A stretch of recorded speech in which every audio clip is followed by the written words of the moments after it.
بسم اللہ الرحمن الرحیم۔ محترم ناظرین السلام علیکم۔ ناظرین، جب عصر کا وقت ہو چکا تھا، کوفیوں کے چند لٹیرے شمر کی کمانڈ میں آگے بڑھے، تمام اہل بیت کو ایک خیمے میں جمع کر کے باقی تمام خیموں کو آگ لگا دی۔ آگ کے شعلے بلند ہو رہے تھے اور آل رسول کے دل ڈوب رہے تھے۔ شیطان کے ساتھی مالک نعمت اکٹھا کر رہے تھے۔ وہ اس نیت سے آئے تھے کہ ان کے پاس بہت زیادہ مال اور سونا چاندی ہوگا، مگر وہاں تو صرف اللہ کا نام ہی تھا۔ فاطمہ کے بیٹے سے دنیا کا مال کہاں ملتا؟ مایوس ہوئے تو کپڑے اکٹھے کرنے لگے۔ جناب بی بی سکینہ کے کانوں کے بالیاں کھینچنے لگے تو بچی نے احتجاج کیا اور بچی کو تھپڑ مار دیا۔ اس سے بڑھ کر بے غیرت اور بے حیائی کی کیا بات ہوگی؟ کتنے ظالم تھے وہ ہاتھ جو حسین کی بیٹی پر اٹھے، بے عزت تھے وہ ہاتھ جو علی کی پوتی پر اٹھے۔ اب ایک بیمار کی باری تھی۔ بے ہوش زین العابدین کو شمر لانتی نے پورے زور سے گھسیٹا کہ بیمار کی آنکھیں کھل گئیں۔ شمر نے اپنے ساتھیوں کو کہا کہ اس کا بھی سر قلم کر دو۔ جناب سجاد سنبھل کر اٹھنے لگے تو علی کی بیٹی زینب علیہ السلام نے کہا کہ بے غیرت انسان، کچھ تو شرم کرو، تم اب بیمار کو بھی قتل کرو گے؟ آؤ پہلے ہمیں قتل کرو پھر اس کو قتل کر دینا۔ بات یہاں تک پہنچی ہی تھی کہ عمر بن سعد ملعون آیا۔ اس نے کہا کہ لوٹ مار ختم کر دو اور بیمار کو قتل نہ کرو۔ اہل بیت ایک ہی خیمے میں پڑے ہوئے تھے اور اپنی حالت پر رو رہے تھے کہ شام کا وقت ہو جاتا ہے اور تمام اہل بیت نماز مغرب کی ادائیگی میں مصروف ہو جاتے ہیں۔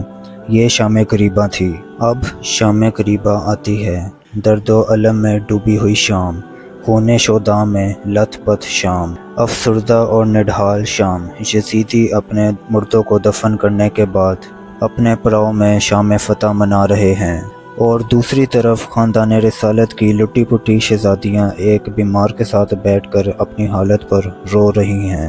پیاسوں کو چوتھی رات ہو گئی، اب تو بھوک اور پیاس کا احساس بھی ختم ہو چکا ہے۔ اس المناک شام سے بڑھ کر کوئی شام دنیا میں نہ آئی ہے اور نہ آئے گی۔ صبح ہوئی تو فوج یزید نے اہل بیت کو قید کر لیا۔ امام زین العابدین کو بخار کے باوجود اور کمر میں درد کے باوجود ان کو زنجیریں پہنا دی گئیں۔ بی بی زینب علیہ السلام نے مدینہ منورہ کی طرف رخ کر اس طرح فریاد کی کہ سننے والوں کے دل چاک ہو گئے۔ آپ اپنے نانا جان کو یوں صدا پہ صدا دے رہی تھیں، یا رسول اللہ، دیکھیں آپ کے حسین کا کیا حال ہو گیا ہے۔ نانا جان، آپ کی پشت کا سوار ریگستان میں کٹا پھٹا پڑا ہے۔ اے نانا جان، حسین خاک کے خون میں ڈوبا ہوا ہے۔ آہ یا رسول اللہ، سلام ہے۔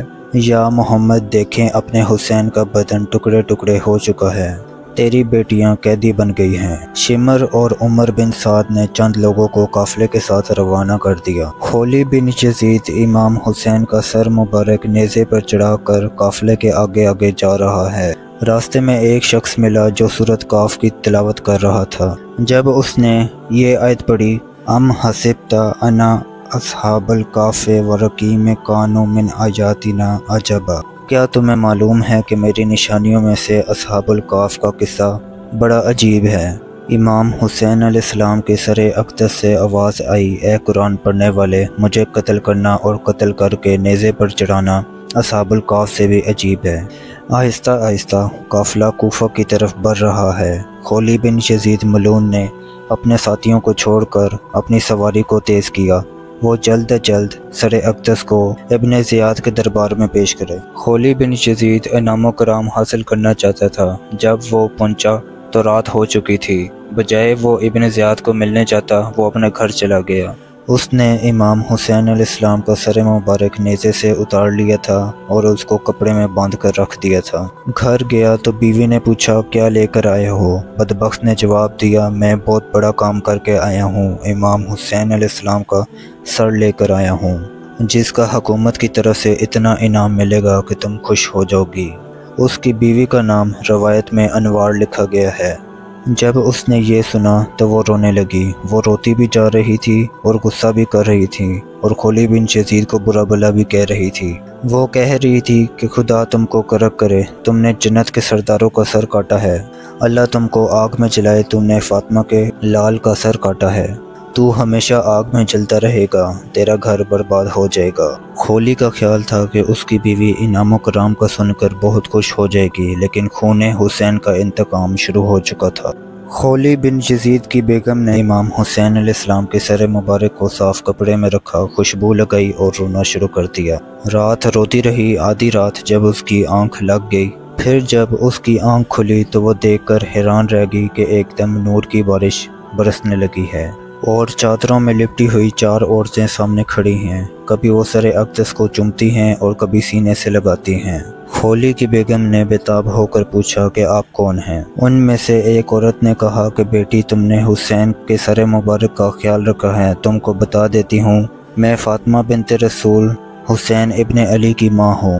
یہ میری ماں جناب ختیجۃ الکبریٰ ہیں، یہ جناب مریم حضرت عیسیٰ علیہ السلام کی ماں ہیں، اور یہ جناب آسیہ فرعون کی بیوی ہیں۔ اس نیک عورت نے چاہا کہ آگے بڑھ کر ان کا بوسہ لوں اور وہ غائب ہو گئیں۔ صبح خولی کی بیوی نے برقع اوڑھا اور گھر سے باہر نکل گئی۔ خولی نے منت سماجت کی کہ یوں بچوں کو چھوڑ کر نہ جاؤ۔ وہ کہتی گئی کہ تمہارے بچے امام حسین علیہ السلام کے بچوں سے اچھے نہیں ہیں۔ خولی کا گھر برباد ہو چکا تھا۔ پھر اس نے امام حسین علیہ السلام کا سر مبارک ابن زیاد کے سامنے پیش کر دی۔ عبید اللہ ابن زیاد نے ہاتھوں میں چھڑی پکڑی ہوئی تھی۔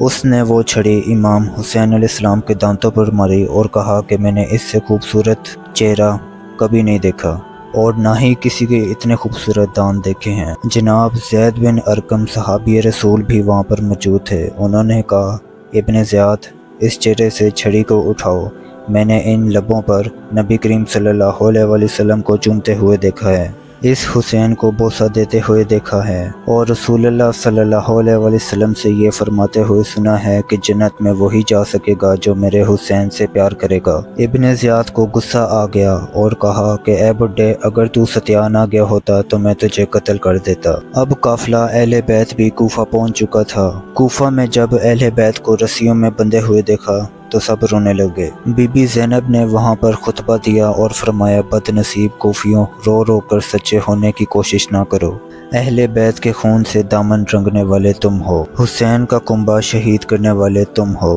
میرے بھائی کا گلا کاٹنے والے تم ہو، میرے بھائی پر تیر چلانے والے تم ہو، قیدی بنا کر یہاں لانے والے تم ہو، جفا کارو میرے بھائی کو خط لکھ کر بلانے والے تم ہو، بے وفاؤ مسلم اور ان کے بچوں کو شہید کرنے والے تم ہو، اہل بیت رسول کو رسوائی کے ساتھ بازاروں میں پھروانے والے تم ہو، دولت کی لالچ میں یزید کے ہاتھوں فروخت ہونے والے تم ہو، ہم اہل بیت کی بربادی کا باعث تم ہو، تم کو یزید کی دولت نے خرید لیا اور تم نے یزید کے ساتھی بن کر گلستان نبوت کو اجاڑ دیا، سیدنا فاطمہ کا گھر لوٹ لیا، ناموس رسول کا بازاروں میں جلوس نکالا، اب ہمیں رو کر کیا دکھاتے ہو؟ تمہارے یہ آنسو کسی کام کے نہیں ہیں، یاد رکھنا کہ اب تمہارا یہ رونا کبھی نہیں تھمے گا، اب تم روتے رہو گے، تمہیں اپنے بکھ جانے پر رونا آئے گا، تمہیں اپنی بد نصیبی اور بد کرداری پر رونا آئے گا، مگر تمہارا یہ رونا بیکار ہوگا، تم نے یزید کو خوش کر کر خدا اور اس کے رسول کو ناراض کر لیا ہے، اب خدا اور اس کے رسول کبھی بھی تم سے خوش نہیں ہوں گے اور اب تم ہمیشہ اندھیروں میں بھٹکتے رہو گے۔ کوفیوں نے جب سیدنا زینب علیہ السلام کی تقریر سنی تو ندامت سے سروں کو جھکا کر گھر واپس چلے گئے۔ پھر اسیران کربلا کو ابن زیاد کے سامنے پیش کیا گیا۔ ابن زیاد نے امام زین العابدین کو دیکھ کر کہا کہ اس کو کیوں چھوڑا ہے، اس کو بھی قتل کر دو۔ بی بی زینب نے جواب دیا، ظالم حجرہ نبوت کا آخری چراغ بھی بجھانا چاہتا ہے، تم نسل مصطفیٰ کو اس دنیا سے مٹا دینے پر تل چلے ہو، تم دل کی یہ حسرت بھی نکال لو، لاؤ تلواریں، پہلے ہم سب کو مارو پھر ان کو بھی مار دینا۔ لوگوں نے مشورہ دیا کہ اس بچے کو قتل نہ کرو تو اچھا ہے۔ ابن زیاد نے پوچھا، یہ ایک عورت کون ہے؟ لوگوں نے بتایا، یہ زین العابدین بطول ہیں، نبی کی بیٹی اور حسین کی بہن ہے۔ ابن زیاد نے کہا کہ تبھی تو اتنی سخت اور تیز ہے، لعنت ہو ابن زیاد کی زبان پر جس نے اہل بیت کے لیے گستاخی کے الفاظ بولے۔ جناب سجاد نے فرمایا، پھوپھی جان میں ان سے بات کرتا ہوں، فرمایا کہ میں بیمار ہوں لیکن علی کا پوتا ہوں، تو مجھے جلاتوں سے قتل نہیں کروا سکتا، تجھے مقابلہ کرنا پڑے گا، میں تجھ سے تلوار چھین کر تجھ پر وار کروں گا۔ ابن زیاد گھبرا گیا، پھر بی بی زینب سے کہنے لگا کہ تم قیدی بھی ہو اور تمہارا لباس بھی فقیروں جیسا ہے، تعریف اس خدا کی جس نے تم لوگوں کو رسوائی سے ہلاک کیا اور تمہارا نام کو مٹا دیا۔ جناب زینب علیہ السلام نے فرمایا کہ ہزار حمد و تعریف اس اللہ کی جس نے ہمیں محمد کی نسبت بخشی اور ہمیں پاک کیا۔ تو غلط کہتا ہے، رسوائی، ذلت اور خواری تو فاسقوں کو ملتی ہے۔ ابن زیاد نے کہا کیا تم نے دیکھا نہیں کہ تمہارے ساتھ کیا سلوک ہو چکا ہے؟ بی بی زینب نے فرمایا کہ تم کو اس بات کا پتہ خدا کے حضور پہنچ کر چلے گا۔ میرے بھائی نے شہادت کے منصب پر فائز ہونا تھا اور وہ ہو گیا۔ تمہیں قاتل اہل بیت ہو کر خدا کے سامنے پیش ہونا ہے، اس لیے تم تیار رہو۔ ابن زیاد غضبناک ہو گیا۔ اس کو اس کے ساتھیوں نے یہ کہہ کر ٹھنڈا کر دیا کہ عورتوں کی بات کا غصہ کرنا مناسب نہیں۔ زینب علیہ السلام نے فرمایا کہ خدا کی قسم تم لوگوں نے ہی ہمارے سردار کو قتل کیا ہے، تم نے ہی ہمارے خاندان کو مٹایا ہے۔ اگر اس سے ہی تمہارا دل ٹھنڈا ہونا تھا تو کیا ہو گیا ہے؟ شیطان ابن زیاد ہنسنے لگا اور ہنس کر کہنے لگا کہ تو نے تو شاعری شروع کر دی ہے۔ پھر ابن زیاد لانتی نے کہا کہ ان سب کو اونٹوں کے ساتھ باندھ کر اور امام حسین علیہ السلام کا سر نیزے پر چڑھا کر پورے کوفے میں گھماؤ اور ان کو دمشق میں روانہ کر دو۔ ایسا ہی کیا گیا۔ آگے آگے یزیدی نواسے رسول کا سر اقدس لے کر جا رہے تھے اور پیچھے پیچھے اسیران کربلا کا قافلہ جا رہا تھا۔ امام زین العابدین مسلسل خاموش اور آنسو بہا رہے ہیں۔ ایک پڑاؤ پر ایک عیسائی نے پوچھا کہ یہ کس کا سر ہے؟ یزیدیوں نے جواب دیا کہ یہ نواس رسول حسین ابن علی کا سر ہے۔ عیسائی راہب نے کہا کہ تم بہت ہی برے لوگ ہو، کیا تم ایک رات کے لیے اس سر کو مجھے دے سکتے ہو؟ میں اس کے بدلے میں تم کو 10,000 اشرفیاں دینے کو تیار ہوں۔ یزیدی لالچی تو تھے اور لالچ میں آ کر دنیا کے کتوں نے فوراً قبول کر لیا اور ایک رات کے لیے سر مبارک کو راہب کے حوالے کر دیا۔ راہب نے سر مبارک کو پاک صاف کپڑوں سے لپیٹا اور خوشبو سے سجایا اور گود میں لے کر ساری رات روتا رہا۔ صبح ہوئی تو دل کی دنیا تبدیل ہو چکی تھی۔ جناب زین العابدین کے ہاتھوں اسلام قبول کر لیا اور یزیدیوں کو 10,000 اشرفیاں گن کر دے دیں۔ باقی ساری زندگی اہل بیت کے ساتھ گزاری۔ قافلہ جب برہان پہنچا تو ایک یہودی یا نام کا ملا۔ اس نے پوچھا یہ کس کا سر ہے؟ یزیدیوں نے کہا حسین ابن علی کا۔ اس نے کہا کہ کہاں سے لائے ہو؟ انہوں نے کہا کہ کربلا کے میدان میں ان کو قتل کر کے لائے ہیں اور اب یزید ابن معاویہ کو دیں گے۔ یا مشتعل ہو گیا۔ اس نے کہا کہ تم کو اس طرح واقعہ بیان کرتے ہوئے شرم نہیں آتی؟ تم نے مسلمان ہو کر نبی کی آل کو شہید کر دیا، تمہارا انجام بہت خوفناک ہوگا۔ یزیدیوں نے یحییٰ کو مار دیا۔ پھر موصل شہر آیا اور یزیدی سپاہی حاکم شہر کے پاس گئے کہ ہم کوفے کے حاکم کے بھیجے ہوئے ہیں اور امیر شام کی طرف جا رہے ہیں۔ کربلا میں یہ مارکہ سر کر کے آئے ہیں، ہمیں رات یہاں بسر کرنا ہے، ہمارے لیے خورد و نوش اور رہائش کا انتظام کریں۔ حاکم شہر لرز گیا اور اس نے سرداروں سے مشورہ کیا اور مشورے میں یہ بات طے پائی کہ ہم لٹیروں کو شہر میں نہیں رہنے دیں گے۔ چنانچہ شہر سے 1 میل دور انہوں نے رات گزاری۔ وہاں امام حسین علیہ السلام کے سر مبارک کو ایک پتھر پر رکھا گیا۔ وہ پتھر خون سے سرخ ہو گیا جیسے اس کو خون میں ڈبویا گیا ہو۔ بالآخر قافلہ دمشق پہنچ گیا اور یزیدی امام حسین علیہ السلام کا سر مبارک لے کر یزید کے شیطانی دربار میں پیش کرتے ہیں۔ یزید تخت اور حکومت پر بڑے غلبے سے بیٹھا ہوا تھا۔ یزید نے جب امام حسین علیہ السلام کا سر مبارک دیکھا تو اس کا مکروہ چہرہ کھل گیا۔ پھر اس نے قیدیوں کو دربار میں حاضر ہونے کا کہا۔ یزید کے دربار میں ایک یہودی بھی بیٹھا ہوا تھا۔ جب اس کو پتہ چلا کہ یہ امام حسین علیہ السلام کا سر مبارک ہے، اس نے کہا کہ تم کیسے مسلمان ہو؟ میں حضرت داؤد علیہ السلام کی 17ویں پشت میں سے ہوں، لیکن میری قوم میرا ویسے ہی احترام کرتی ہے جیسے میں ہی ان کا پیغمبر ہوں، مگر تم نے تو اپنے رسول کے نواسے کا سر قلم کر دیا ہے۔ یہودی عالم کہنے لگا کہ تم مسلمان کہلانے کے لائق نہیں ہو۔ وہاں ایک عیسائی بیٹھا ہوا تھا۔ وہ کہنے لگا کہ مجھے ان کے مسلمان ہونے پر حیرت ہوتی ہے۔ ہمارے پاس حضرت عیسیٰ علیہ السلام کے گھوڑے کا ایک سم ہے جس کو ہم نے خوشبو سے معطر کر کے شیشے میں سجایا ہوا ہے۔ ہزاروں عیسائی اس کی زیارت کے لیے ہر وقت جمع رہتے ہیں۔ کیا تمہیں اس پیغمبر کی امت کھلانے کا حق ہے جس کے نواسے کو تم نے شہید کر دیا ہے؟ یزید کے دربار میں سب ایک دوسرے سے باتیں کرنے لگے تو یزید مصلحت کے تحت خاموش ہو گیا۔ یزید کے دربار میں جب اہل بیت آئے تو یزید نے امام زین العابدین سے مخاطب ہو کر کہا، لڑکے تیرا نام کیا ہے؟ فرمایا عابد بن حسین۔ یزید نے کہا کہ تمہارے باپ نے میری حکومت چھیننے کی کوشش کی، میری بات نہیں مانی اور اس کا حشر تمہارے سامنے ہے۔ یزید نے چھڑی امام حسین علیہ السلام کے سر مبارک پر ماری اور کہا کہ تم نے میری خلافت کا انکار کیا تھا۔ حضرت زینب علیہ السلام بولی، یزید حسین تمہاری خلافت کو کیسے تسلیم کر لیتے، اور اب بھی تمہارے باتوں میں کفر کی محبت اور اسلام کی دشمنی کی بو آ رہی ہے۔ تو بدر کے مقتولوں کا انتقام لینے کے لیے نواس رسول سے اقرار کر رہا ہے۔ تیرے سینے میں خاندانی عداوت اور کینہ پروری کی عداوت بھڑک رہی ہے۔ یاد رکھو وہ وقت بہت قریب آنے والا ہے جب تم کو اس ظلم و ستم کی سزا بھگتنی پڑے گی۔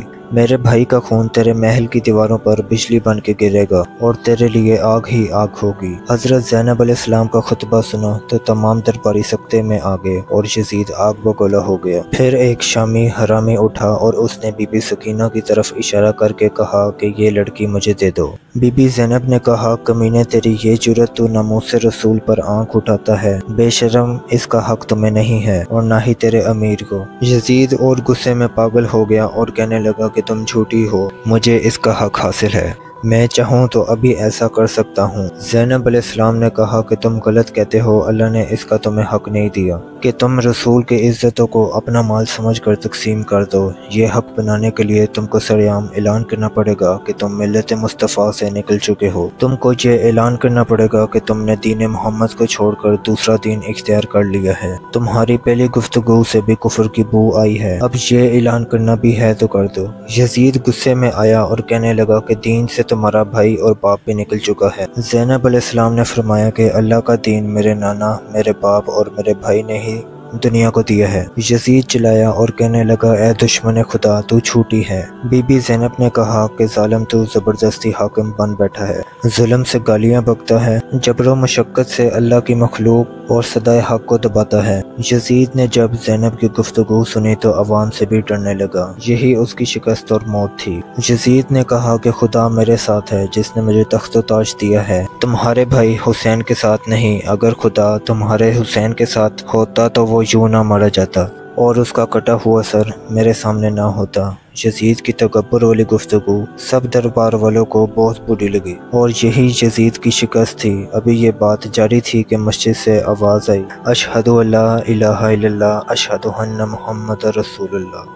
زین العابدین بولے کہ یزید اب بتاؤ کہ کس کی حکومت ہے؟ تخت تمہارا، تاج تمہارا، لیکن نام میرے نانا کا لیا جا رہا ہے۔ بتاؤ یہ تیرے نانا ہیں یا میرے نانا ہیں؟ بتاؤ تیرے نانا کا نام گونج رہا ہے، تیرے باپ کا نام گونج رہا ہے یا کسی اور کے باپ کا نام گونج رہا ہے؟ بتاؤ حقیقی حکومت تمہاری ہے یا ہماری؟ دربار میں سب نے آواز دی کہ حکومت حسین کے نانا کی ہے اور حسین زندہ ہے۔ حسین کے قاتل درندے ہیں اور بے غیرت ہیں۔ عوام غصے میں آ گئی اور بڑی مشکل سے قابو پایا گیا۔ یہی یزید کی شکست اور امام حسین علیہ السلام کی فتح تھی۔ حسین علیہ السلام جان دے کر زندہ ہو گئے اور یزید ابن معاویہ حسین کی جان لے کر مردہ ہو گیا۔ مقصد حسین پورا ہو رہا تھا۔ پھر زینب علیہ السلام نے ارشاد فرمایا، سب کچھ لوٹ کر تیری وحشت کو سکون نہیں آیا، تیری درندگی کو صبر نہیں آیا۔ ظالم سن، میرے نانا تیرے نانا سے افضل، میرے باپ تیرے باپ سے افضل، میری ماں تیری ماں سے افضل، اولاد رسول اولاد ابو سفیان سے افضل، اولاد ختیجہ اولاد ہندہ سے افضل۔ پھر تمہارے دل میں یہ خیال کیوں نہ آیا کہ ابو سفیان کی بیٹیاں پردے میں ہوں اور محمد عربی کی بیٹیاں قیدی بن کر تمہارے دربار میں کھڑی ہوں؟ یزیدی عوام کی ذہنی حالت کا اندازہ لگا چکا تھا اور کہا کہ ان کو حرم سرائے میں پہنچا دو۔ پھر نعمان بن بشیر جو سابقہ کوفے کا گورنر تھا کے ہمراہ امام حسین علیہ السلام کا سر مبارک دے کر اس قافلے کو روانہ کر دیا۔ اب یزید میں اتنی ہمت نہ تھی کہ اسیروں کے ساتھ زیادتی کر سکتا، اس لیے کہ حسین کی شہادت نے اپنا اثر دکھانا شروع کر دیا تھا۔ دمشق کے شہریوں کو اس قتل کا احساس ہونے لگا اور شدید نفرت کا اظہار کیا۔ امام حسین علیہ السلام کا سر مبارک اور ان کا جسم ڈھونڈ کر دفن کر دیا گیا اور پھر یہ لٹا پھٹا قافلہ مدینہ کی حدود میں داخل ہو جاتا ہے۔